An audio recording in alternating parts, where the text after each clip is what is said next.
C'est par ton travail, ton pays va se développer. Restez sans rien faire, va te servir. Prends bon courage, à pas de son métier. Car la paresse, c'est pas de puni. C'est par ton travail, ton pays. Bonjour, chers téléspectateurs, pour avoir choisi King 24 pour suivre cette émission Tout Travail au cœur de l'abondance. Nous savons que vous êtes très nombreux à suivre cette émission, que vous aimez beaucoup à Kinshasa et à Brazzaville. Restez toujours branchés. Que Dieu vous bénisse partout où vous êtes pour avoir choisi cette émission Tout Travail au cœur de l'abondance. Pour aujourd'hui, vous allez constater que je ne suis pas seul. Je suis accompagné d'un serviteur de Dieu que nous allons essayer de partager avec lui sur un sujet très important, je vous assure, vous ne serez pas déçus. Il s'appelle Papa Kali Kassenda. Bonjour, Papa Kali. Bonjour, Pasteur Mario. Comment vous allez, Papa? Je me porte bien, surtout que la grâce de Dieu continue à nous couvrir. Je me porte bien. Ok, merci. Et Papa Kali, il est marié à Maman Yvette. Et il est père de 4 enfants. Il est pasteur titulaire du centre évangélique La Parole Éternelle, extension de la borne à Bandal. C'est un serviteur de Dieu qui marche dans la crainte de Dieu. Et vous serez très content de son invitation, de son passage à notre émission Tout Travail pour qui l'abondance. Restez branchés, vous ne serez pas déçus. Donc, le sujet que nous allons partager aujourd'hui s'intitule « Le travail et l'épargne ». Le travail et l'épargne. Vous allez comprendre pourquoi, comment, qu'est-ce qu'il faut faire, est-ce que c'est important. C'est dans cette émission que nous allons essayer de répondre à toutes ces questions. Avant d'aller plus loin, je reviens au pasteur Kali Kassenda. Il va nous dire qu'est-ce qu'il pense de ces concepts tout travail pour qu'il y ait de l'abondance. Êtes-vous d'accord? Oui, je suis parfaitement d'accord avec ces concepts. Tout travail procure l'abondance. Et effectivement, tout ce qu'on peut entreprendre comme activité finit par nous rémunérer. Et finit par donc procurer donc un intérêt. Okay. Et tout travail procure réellement l'abondance. Dans le monde, on a dit qu'il n'y a pas de sot métier, il n'y a que des sots de gens, il n'y a pas de sot métier.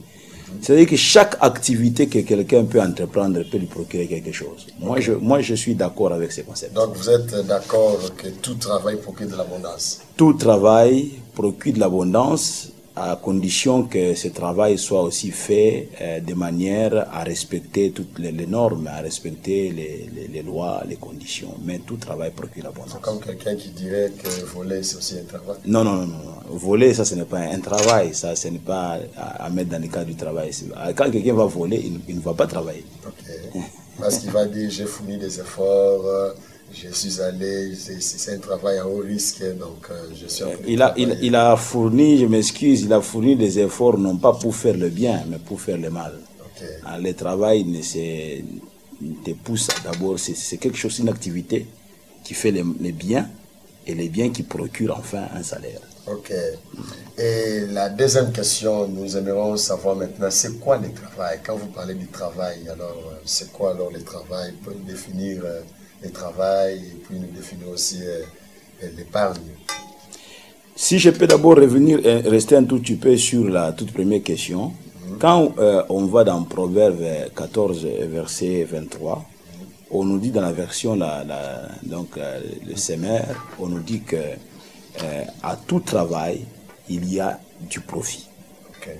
À tout travail. Et ça, c'est la Bible qui le dit. À tout travail, il y a du profit. Okay. Et quand vous prenez la version parole de vie, là, on fait comprendre que quelqu'un qui travaille dur en tire des avantages. C'est-à-dire que quand quelqu'un travaille, a de la sueur pour cette activité, il s'attend à recevoir de son activité un avantage, recevoir quelque chose. Et là, je peux en profiter, Pasteur Mario, en profiter pour dire que personne ne néglige son activité, que personne ne néglige son travail sous prétexte que non, mon travail ici n'est pas intéressant, il est humiliant, les gens avec qui je vis ont un travail beaucoup plus présentable. Non, chaque travail procure l'abondance. Donc c'est seulement le travail qui procure l'abondance, sinon la prière. Quelqu'un peut prier pour avoir l'abondance, c'est seulement le travail. Non, j'encourage les gens à prier, mais j'ai toujours dit que une fois nous avons animé un séminaire, nous avons parlé, le thème c'était c'est le travail que l'Éternel bénit. Okay. Dieu ne bénit pas la paresse. Dieu bénit le travail. Peut-être je ne sais pas, on va y revenir, mais Dieu bénit le travail. Et quand je prie pour que Dieu bénisse mon travail. Il faut voir quelque chose. Ah, mais oui, mais il faut travailler. Dieu bénira ton travail. Quand tu sortiras au matin, Dieu t'accompagnera. Et Dieu ira avec toi dans ton activité, dans ton champ, dans ton commerce, dans ta boutique, sur le lieu de ton travail. Dieu va t'accompagner et il va faire qu'il puisse ouvrir le ciel sur ton travail. Il va faire couler la rosée et quand tu te mettras à travailler, et tu vas être béni dans ton travail. Mais Dieu ne bénit pas les paresseux qui passent tout son temps sur son lit à changer de position et qui veulent se réveiller et trouver de quoi manger dans son frigo sur sa table. Non, Dieu bénit le travail. Oui, quelqu'un qui vous suit va vous dire que vous ne croyez pas au miracle. Vous vous réveillez le matin comme c'est très bien. Et Dieu me bénit aussi, j'ai quelque chose à manger, comme il donnait aux enfants d'Israël la manne. Vous ne croyez pas au miracle? Non, je crois au miracle. Et je crois aussi que Dieu peut faire que quelqu'un puisse avoir à manger comme ça dans la maison. Dieu peut donner à manger, je crois au miracle. Okay. Mais Dieu ne fait ce genre de miracle que lorsque la personne a tout fait, n'a rien trouvé, Dieu lui-même intervient de cette façon-là. Mais Dieu veut que nous puissions sortir et travailler. Dieu lui-même est un bosseur. Ah bon? Mais Dieu a travaillé. Pour que le monde soit là, mais Dieu a travaillé. On dit qu'au 7e jour, il se reposa. Qui se repose? Il n'y a que celui qui a travaillé qui peut se reposer. Toi, tu te reposes donc constamment. Toi, tu es seulement en position de repos. Tu ne travailles pas. Pas. Dieu lui-même a travaillé. Et après, il s'est reposé. Et c'est très important. Donc, je crois au miracle. Mais il ne faut pas camoufler ta paresse, camoufler camoufler ton inactivité en disant que je m'attends au miracle.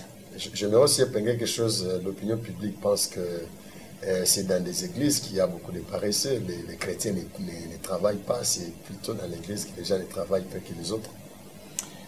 Je ne sais pas si c'est d'une façon générale qu'on parle de l'église ou bien d'une façon particulière. Mais moi, je ne suis d'abord, premièrement, je me suis toujours insurgé d'apprendre qu'il y a des églises qui disent qu'il y a la permanence. La permanence. Moi, je suis pasteur de l'église. D'abord, j'ai grandi au pied de mon père spirituel, Jacques-André Vernon, plusieurs années. Et ensuite, ça fait plus de 17 ans, ça va faire 17 ans plus tôt, que donc j'ai commencé le travail ici à Bandalungwa. Donc, je n'ai jamais eu de permanence dans mon église. Donc, il n'existe pas de permanence. Ça, c'est de la paresse. Les gens qui ne travaillent pas, sous prétexte qu'ils sont en train de prier à longueur de la journée, et quand midi sonne, le ventre réclame. Et il faut donc, c'est-à-dire que les gens doivent travailler. Il y a un temps pour prier, nous prions. Après, il faut renvoyer les gens au travail. L'homme de Dieu doit renvoyer les gens au travail. Une église où les gens sont toujours à la permanence, c'est une église pauvre. Et le pasteur là va souffrir. Il va souffrir, c'est lui qui va commencer à régler tous les problèmes. Parce qu'au fait, ces gens-là, ils ont un ventre. Ne vous trompez pas, ils ont un ventre. Ils vont finir par chercher à mettre quelque chose dans le ventre. Mais ces gens-là, peut-être qu'ils sont des jeunes gens. Après, ils vont grandir, ils vont réclamer de pouvoir se marier. Donc, il faut encourager les gens à étudier, à travailler. Okay. Ça, c'est très important. Ok. Donc, ceux qui pensent que prier sans cesse, ils n'ont pas vraiment raison. Non, prier sans cesse, si c'est le comprendre de cette manière-là, on a mal compris la parole de Dieu. Prier sans cesse ne veut pas dire 24 heures sur 24, nous restons à l'église en train de prier à genoux. C'est pas ça. Nous prions, mais nous nous levons. Pendant que nous travaillons, nous prions aussi. Okay. Pendant que j'étudie, je prie. Pendant que je travaille, je prie. Mon âme est dans la prière. Mais ce n'est pas, prier sans cesse ne veut pas dire ne pas bouger, rester bloqué en train de prier constamment. Ce n'est pas ça. Ok. Pour revenir maintenant à notre question, c'est quoi le travail? Est-ce que le travail, c'est seulement être engagé, être au bureau, ou bien tout ce que quelqu'un peut faire? C'est quoi alors la définition du travail? Comment vous définissez le travail? Le travail est un effort que l'on fournit et on s'attend à recevoir un profit. Okay.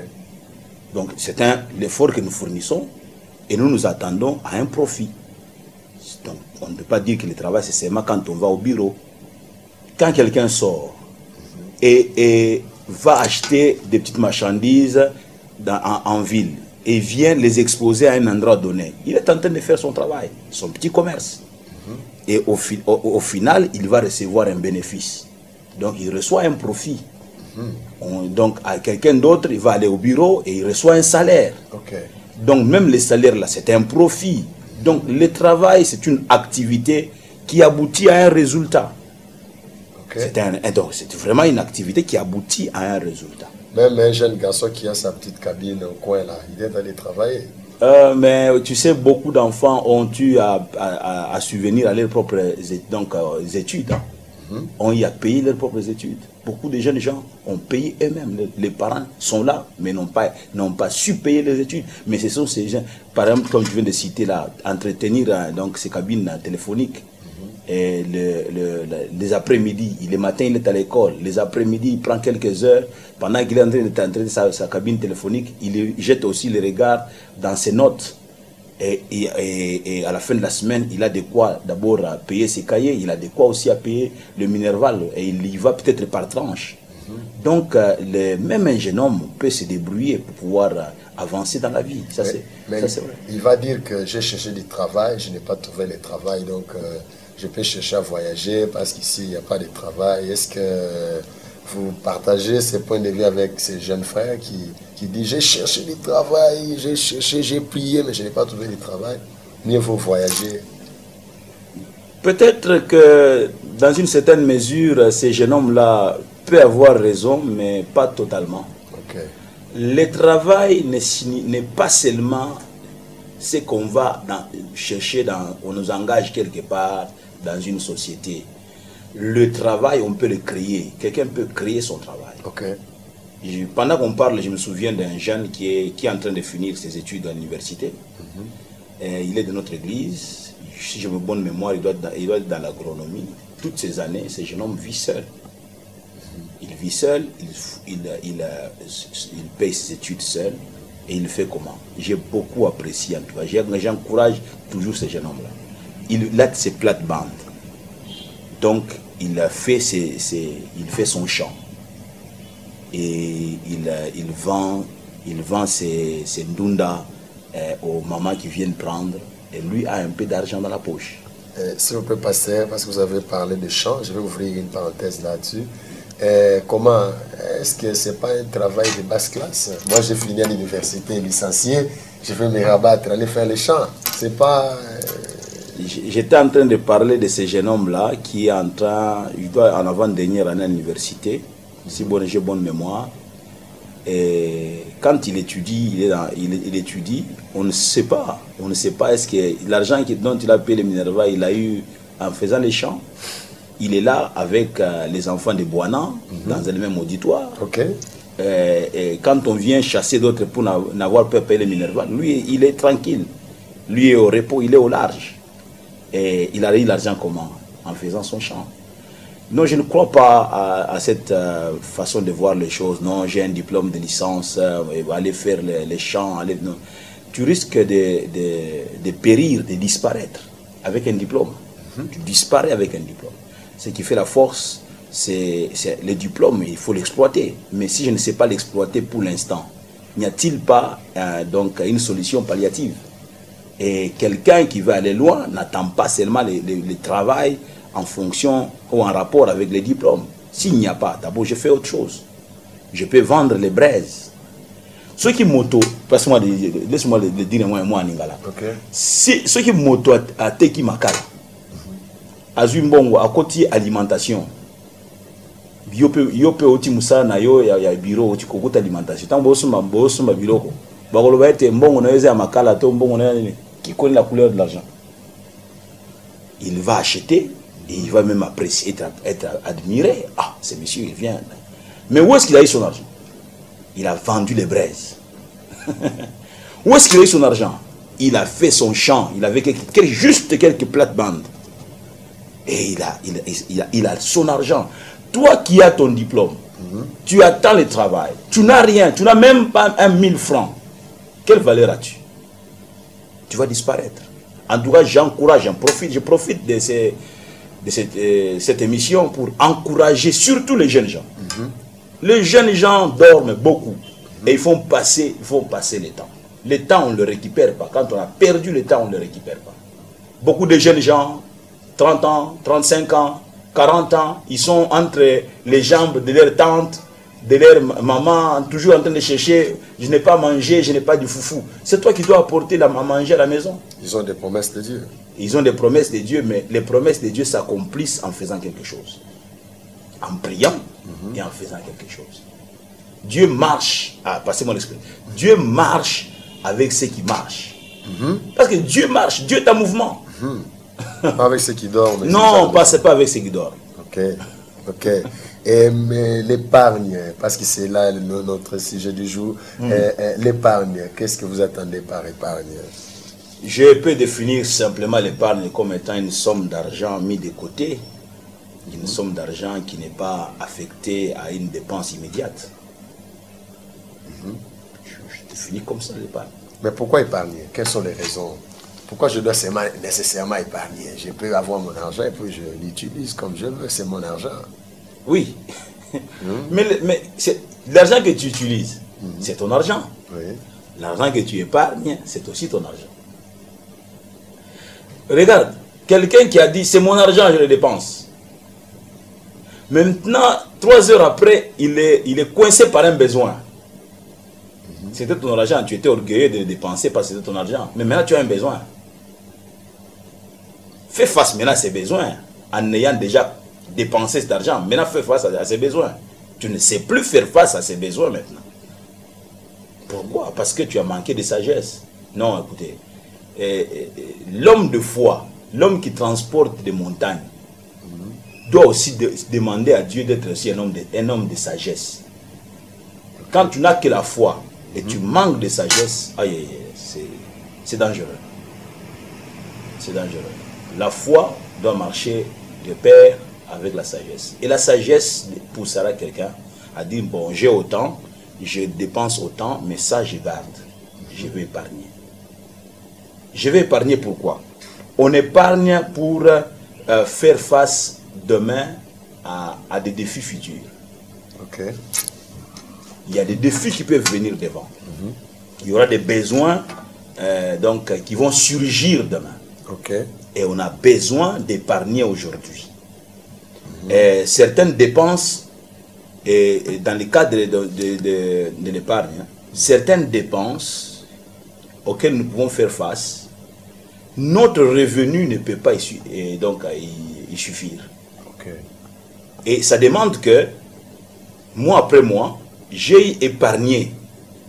Et avec l'épargne, quelques mois après, je peux acheter cette affaire. À supposer que je vais acheter une tablette. Mais la tablette me demande $1000. Mais moi, je touche $500. Est-ce que je peux aller acheter la tablette avec $500? Non. Non. C'est beaucoup d'argent, $500. Mais ça ne vaut pas. Mais mon salaire ne me permettra pas. Parce que je n'ai pas que des besoins d'achat de la tablette. J'ai aussi les besoins de la nourriture, besoin de payer mon loyer, mon électricité. Alors, je peux arriver à épargner $100 le mois. Au bout de 10 mois, je peux m'acheter une tablette. Et même quand je chercherai à l'acheter, peut-être elle ne coûtera plus $1000, peut-être elle coûtera 800, mais j'aurai déjà $1000 mis de côté. Donc, je pense que pour ceux qui veulent faire de très grandes choses, doivent savoir épargner. Et moi, j'ai appris à épargner, j'étais tout petit.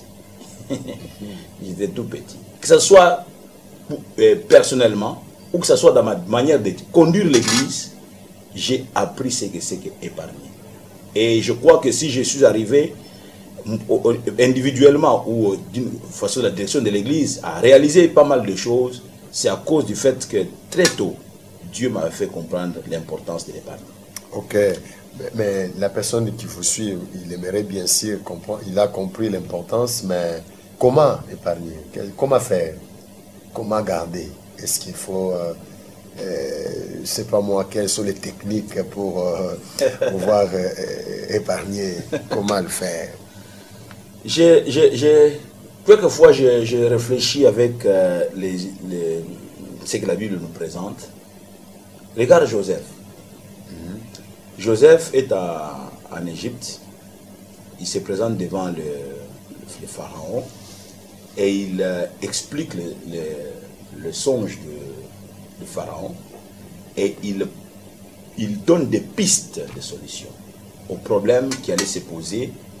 Il a parlé de cette année d'abondance, de cette autre année qui allait venir après en Égypte, allait être des années très très difficiles. Donc tu peux déjà commencer à comprendre que si l'Égypte mangeait en désordre, et toute l'abondance de ces 7 premières années, l'Égypte allait avoir des problèmes. Heureusement que Dieu a donné donc l'explication du songe à Joseph. Et Joseph donne les conseils au roi, à Pharaon, en disant que choisis quelqu'un. Il le choisit pour faire quoi? Choisis quelqu'un, tu as besoin, Pharaon, de quelqu'un d'assez avisé, intelligent, pour pouvoir, il dit quoi? Qu'on puisse prélever dans toutes les provisions, qu'on puisse prélever, il a parlé de quoi? D'un cinquième ou bien... Un cinquième. C'est-à-dire on peut tout manger, mais pas le 1/5. Chaque fois qu'il y a provision, chaque fois qu'il y a produit, on prélève 1/5 et qu'on puisse garder. Mais c'est un genre d'épargne. Dans cela, je vois d'abord l'organisation et ensuite l'épargne. Parce qu'il faut s'organiser pour pouvoir épargner. Tu reçois autant à la fin du mois. Il faut organiser ton budget. Tu n'es pas obligé de tout prendre, tout consommer. Et moi je m'adresse à tout le monde, mais en particulier aussi aux chrétiens. Les chrétiens, ils savent que quand tu reçois quelque chose, le 1/10, c'est pour Dieu. Dieu a dit, amenez toutes vos dîmes à la maison du trésor. Et vous verrez si pour vous, je n'ouvre pas les écluses des cieux. Donc, l'enfant de Dieu enlève la dîme. Il l'amène à la maison du trésor, il l'amène à l'église.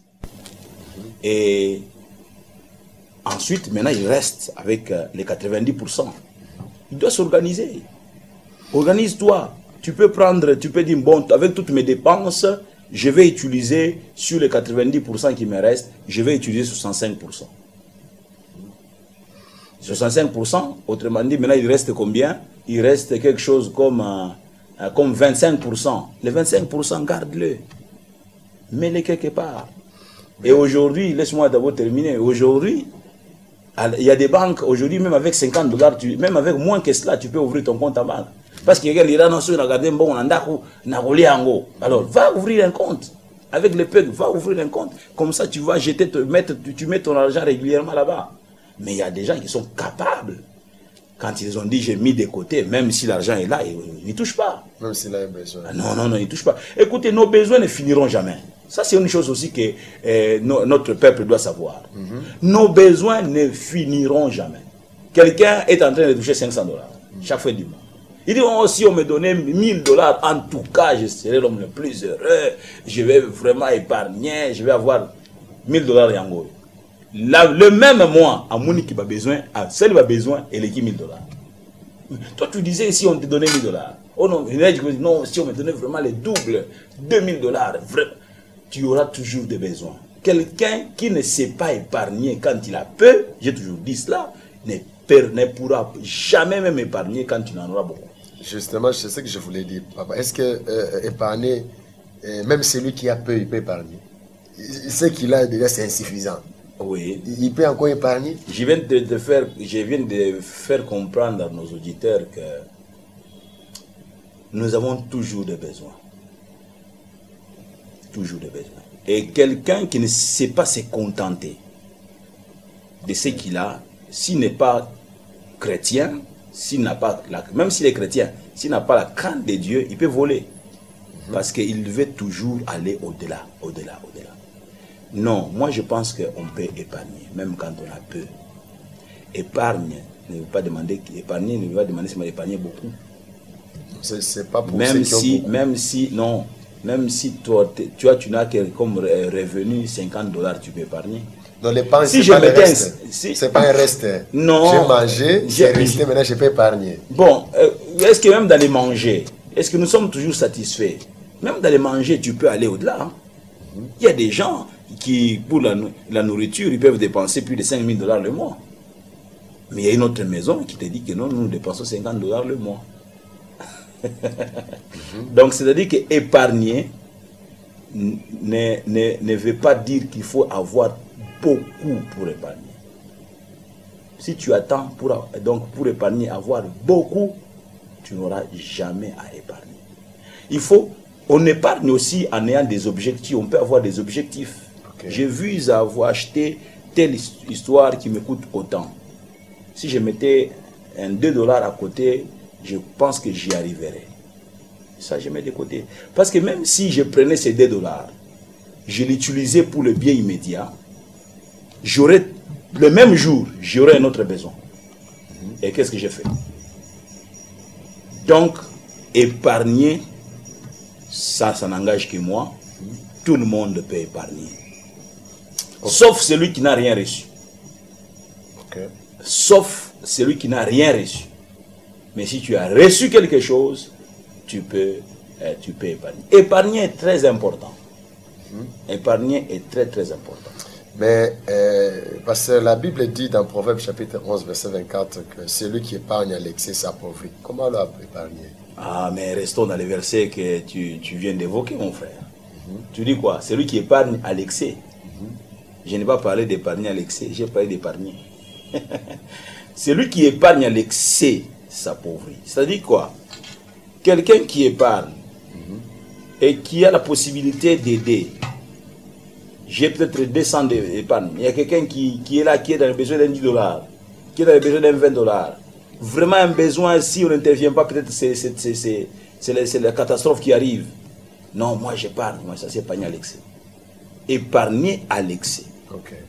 Mais quelqu'un qui épargne normalement, là il n'y a pas d'isette. Mais d'autres disent que il y a les LOCP, la lobby, éviter. Nini n'a pas épargné alors que lobby n'a évité ce qui n'a pas été son azu. Là, si ça va les lots. Les lobby est à yoté. Alors, ce qu'on peut au côté de la philosophie, on a séparé les lots kaka. Mais lobby, on connaît ce qu'on fait na pour nabutu. Yo dépenser nyonso au kufa nabutu lobby la tongo la muki. Si la muki, tu n'as rien pour faire face aux besoins des jours suivants.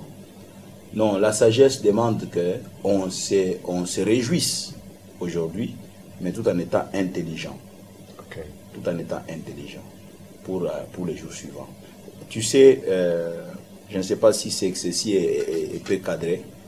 Jésus, le Fils de Dieu, prie pour la multiplication de pain. J'aime beaucoup voir mon maître à l'action. Il prie, il rend grâce. Il donne aux disciples de distribuer les pains et les poissons. Il distribue, tout le monde mange. Mais il y a des restes. C'est Jésus-Christ, c'est le Fils de Dieu, c'est le grand pourvoyeur. Mais écoute ce qu'il dit. Il aurait pu dire, alors déplaçons-nous, en laissant tout sur place. Celui-là même qui a prié pour qu'il y ait ces miracles dit, ramassez les restes. Pour que rien ne se perde. Ramasser le reste. Okay. Et pourquoi? Il aurait pu dire non, mais moi il suffit que je claque les doigts et puis pourquoi on doit amener le reste? Pourquoi faire? Non, le Seigneur, il est capable de faire les miracles, mais le Seigneur donne là des leçons de gestion. Okay. Et des leçons même, je peux dire, d'épargne. Jésus, le Fils de Dieu, le pourvoyeur. Jésus qui a dit à Pierre, quand il y a eu un grand besoin de payer l'impôt.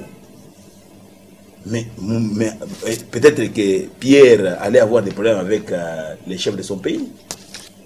Ok. Jésus dit, va à la rivière, prends les tout premiers poissons, ouvre la bouche, tu retrouveras l'argent dedans. C'est un miracle ça.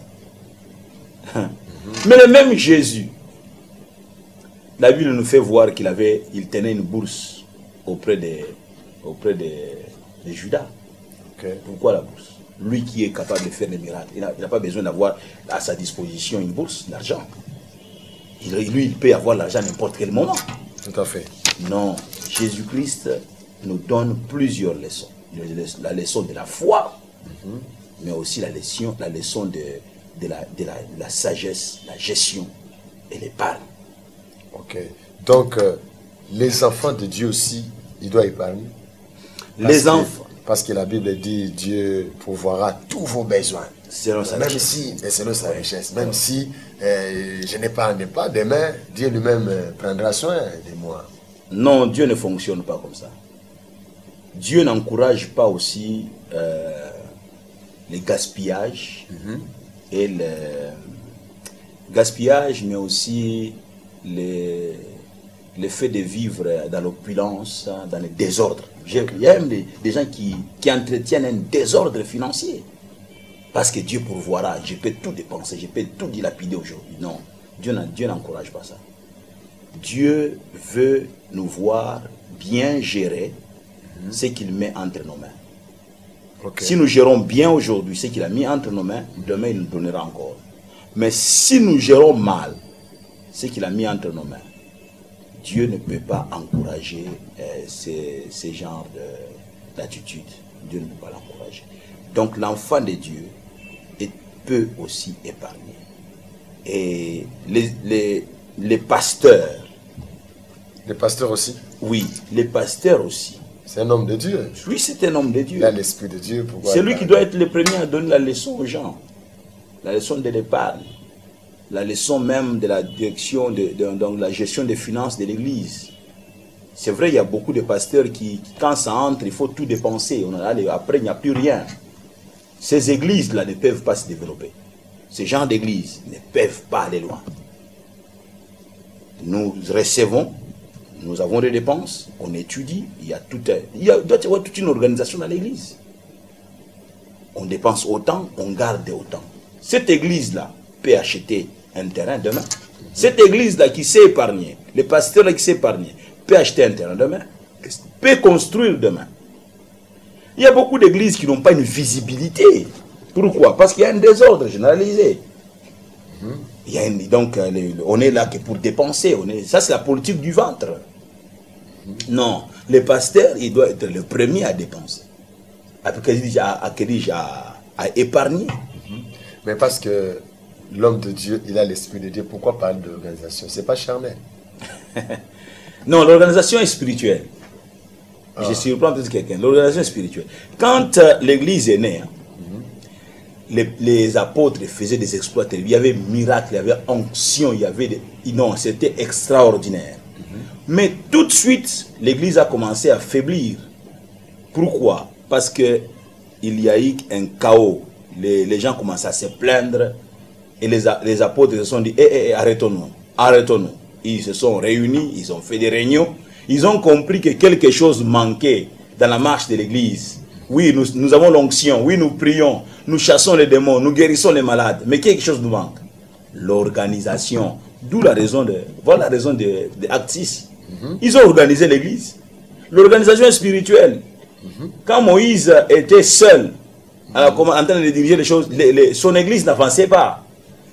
Quand il faisait comme il l'entendait, il avait fallu que son beau-père vienne et observe sa manière de travailler. Il manque quelque chose dans son travail. Il lui a proposé, suggéré l'organisation. Organise-toi. Et tu vas voir que ce que tu fais là va encore croître. Tu as des résultats, mais tu as des résultats encore meilleurs si tu organisais les choses. Et Moïse a organisé. Lisez, et qu'on lise la parole de Dieu. Moïse a organisé en plaçant des différents responsables à différents niveaux et il s'est contenté de faire ce que lui pouvait faire. Et les autres venaient lui faire un rapport et le travail est allé plus loin. Donc l'organisation est spirituelle. Là, je m'adresse à tous mes collègues pasteurs pour dire que l'organisation est spirituelle. L'organisation dans l'église évolue de Dieu. Ok. Mais parce que nous parlons des hommes de Dieu, il y a certains qui pensent que pourquoi l'homme de Dieu doit épargner, pourquoi acheter la parcelle, pourquoi acheter toutes ces choses alors que Jésus-Christ revient bientôt. On ne sait pas quand est-ce qu'il va revenir. Il peut revenir à l'improviste. Oui. Donc, ça ne sert à rien d'épargner toutes ces choses-là. Il y a l'objectif de l'église. L'un des objectifs de l'église, c'est quoi? C'est de gagner les âmes. Et les âmes, il n'y a pas que des pauvres à gagner. Il y a aussi les riches qu'il faut gagner. Et il y a d'autres âmes qui ne viendront pas dans ces églises qui attendent de Jésus-Christ, disent ça ne sert à rien d'acheter, ça ne sert à rien de construire, restons seulement sous hangar ou sous les palmiers. Aujourd'hui, on ne parle pas beaucoup de palmiers, restons là. Mais ces gens-là qui sont orgueilleux parce qu'ils ne sont pas encore au Seigneur, ils ont leurs moyens, mais ils se disent non, moi je ne peux pas les prier là-bas. C'est quoi ça? C'est la médiocrité. Donc la visibilité est importante. Parce que nous voulons aller au ciel. Nous ne voulons pas aller au ciel seul. Les pasteurs l'avaient allé au ciel seul. Il va aller au ciel avec les pauvres, mais aussi avec les riches. Avec les nantis, les moins nantis. Donc il faut penser à organiser son travail, à donner une bonne visibilité du travail, en gardant l'onction, le sérieux, la crainte de Dieu, mais aussi la visibilité. Jésus revient bientôt. D'accord. Quelqu'un a dit, soyons prudents. Sages comme s'ils revenaient donc à l'heure suivante, mais travaillons comme s'ils revenaient en 100 ans. Ok.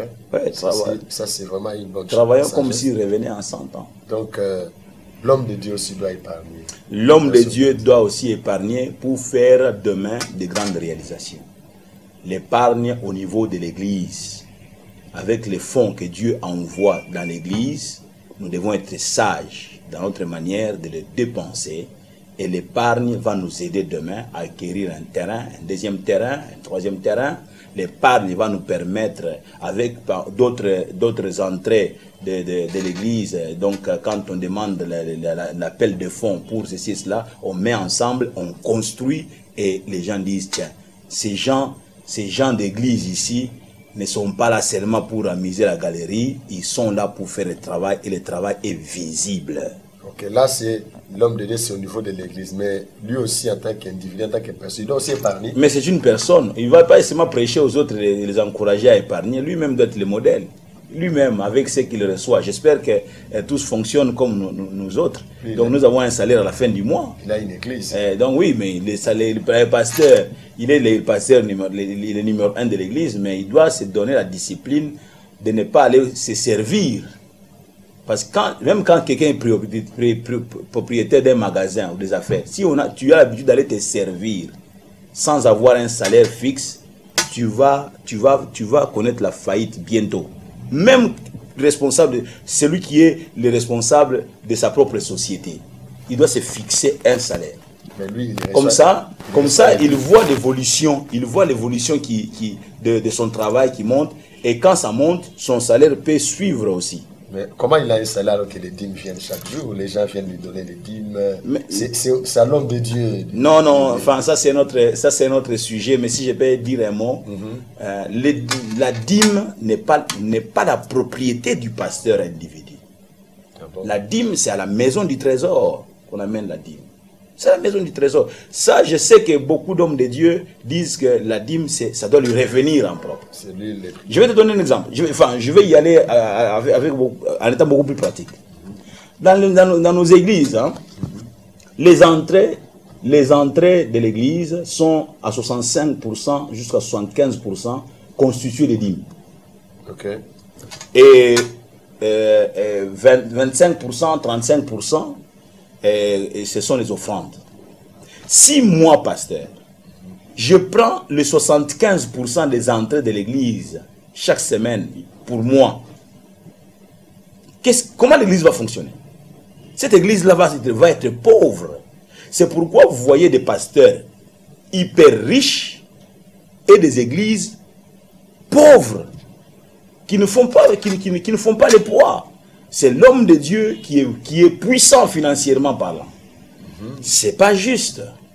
Je ne dis pas que qu'on ne donne pas un bon salaire au pasteur. Non, et je dis même là, j'en profite, parce que ceux qui aident les pasteurs à travailler doivent militer quand on les moyens qui sont là, que l'homme de Dieu soit tranquillisé.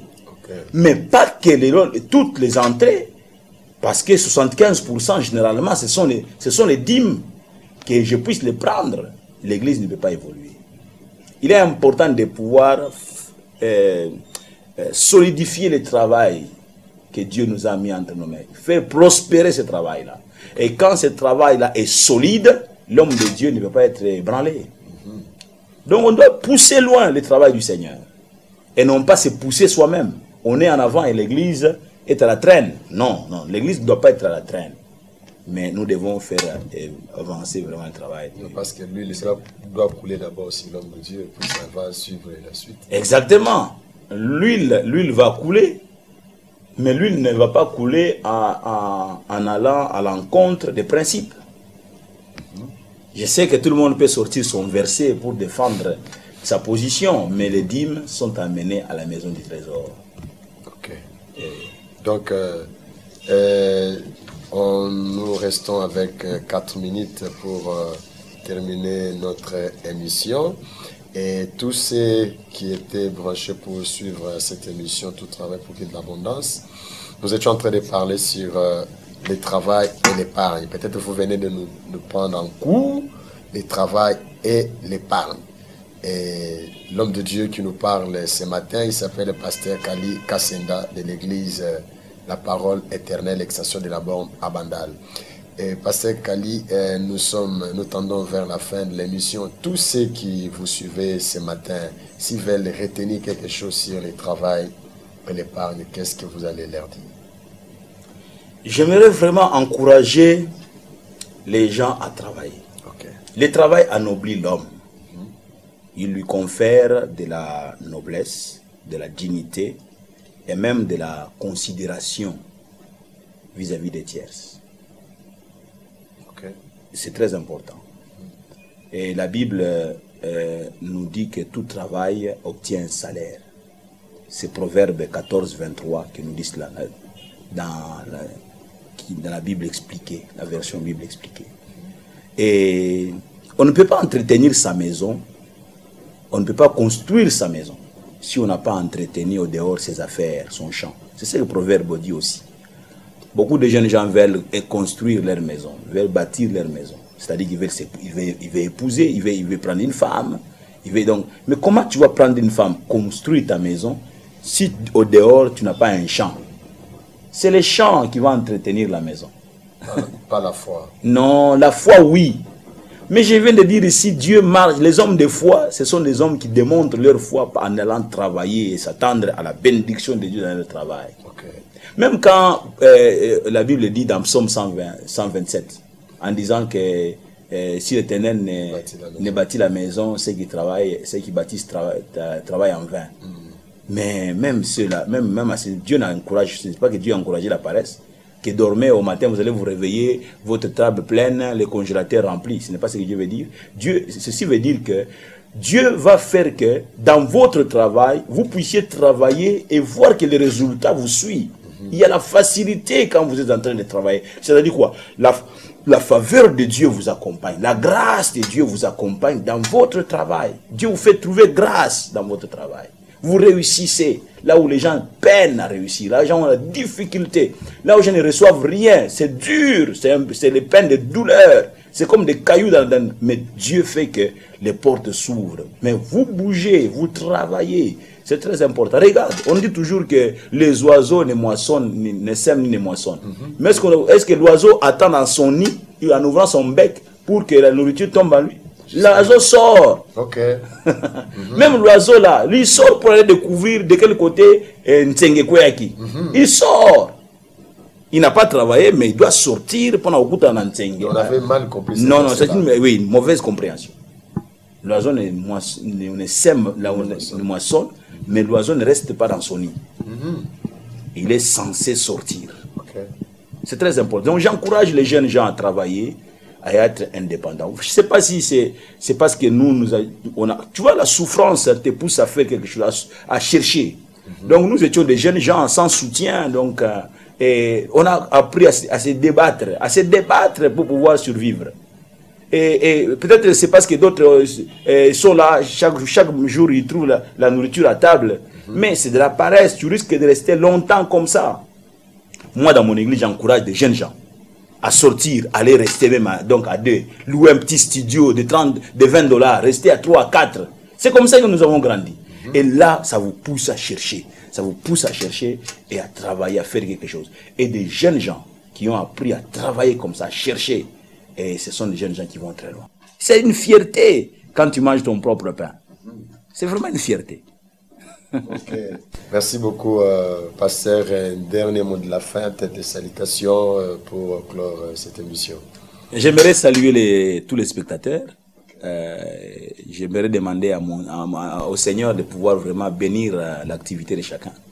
Que Dieu vraiment te favorise chacun dans son travail. Je demande la faveur de Dieu. Quand la faveur de Dieu coule dans ton travail, et tu verras que tu iras très très loin. On a besoin de la faveur de Dieu. Je salue tous les membres de mon église, notre église, le centre évangélique, la parole éternelle, l'extension de la bonne Bandalungwa sur Kisangani. Et que ce peuple soit béni. C'est un peuple qui est attaché à Dieu et je prie pour qu'il continue à être attaché à Dieu. Mais je dis encore, sortons. Allons dans nos champs, allons dans notre boutique, notre commerce, faisons quelque chose. Et quand on travaille, tout travail procure quelque chose. J'encourage vraiment les gens au travail. Je bénis Dieu pour ce genre d'émission. Donc nous n'avons pas toujours ce genre d'émissions. Il y a beaucoup d'émissions qui parlent d'autres sujets, c'est pas mauvais, onction, etc.